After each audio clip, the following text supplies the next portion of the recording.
chiffon, krip, bahkan selendang yang sering digunakan oleh para hijabista pada zaman ini. Itulah kalau korang tak pernah berkeinginan untuk mencoba menggunakan dan menggayakan tudung-tudung tersebut, bukan? Tetapi, pernahkah anda mendengar tentang keringkam? Apa itu keringkam? Keringkam merupakan kain yang disulam dengan benang emas dan benang perak yang digunakan untuk menutup kepala sang pemakai. Keringkam dia ada dua jenis. Jenis yang pertama adalah selayah keringkam dan yang kedua pula adalah selendang keringkam. Selayah keringkam berukuran segi empat sama dan dia boleh menutupi dari kepala hingga ke bahu sang pemakai. Manakala untuk selendang keringkam pula boleh digunakan untuk menutupi dari kepala sehingga ke paras pinggang si pemakai. Siapakah yang menggunakan keringkam dan dari mana asalnya datang keringkam ini? Pada era zaman 60-an, keringkam sering digunakan oleh wanita-wanita bangsawan berbangsa Melayu Sarawak untuk pergi ke majlis-majlis rasmi ataupun untuk pergi ke istana. Keringkam mendapat nama daripada kain dan benang sulamannya.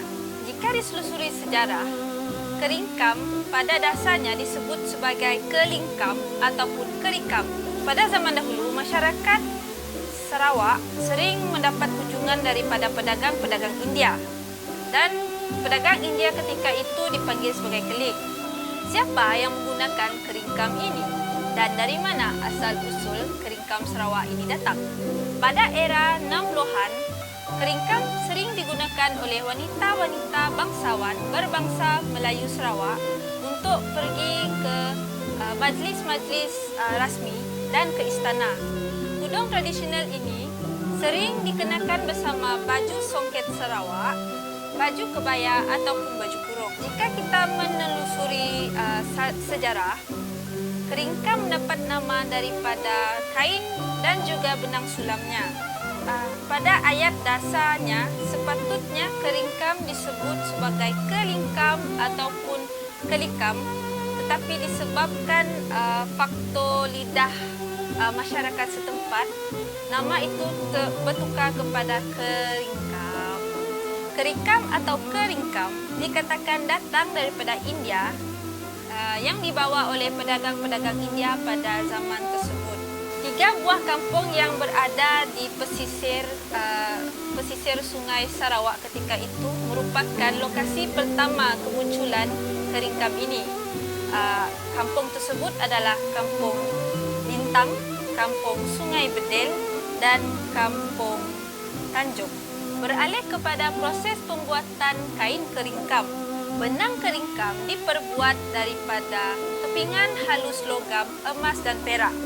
Benang-benang tersebut kemudiannya disulam di atas kain kasa rubiah ataupun kain chiffon mengikut motif-motif yang telah ditetapkan seperti motif kacang, motif bunga ros, kenanga, tabur bintang, tali air dan sebagainya.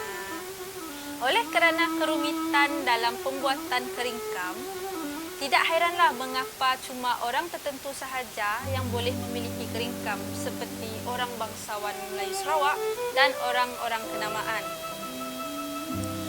Harga keringkam di pasaran boleh mencecah daripada 3,000 hingga ke puluhan ribu ringgit bergantung kepada motif pembuatannya. Jika dahulu, keringkam digunakan untuk pergi ke majlis-majlis rasmi dan istana.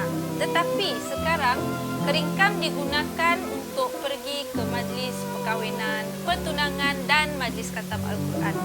Jadi, tidak hairanlah kenapa penggunaan keringkam terlalu jarang untuk dilihat pada zaman kini.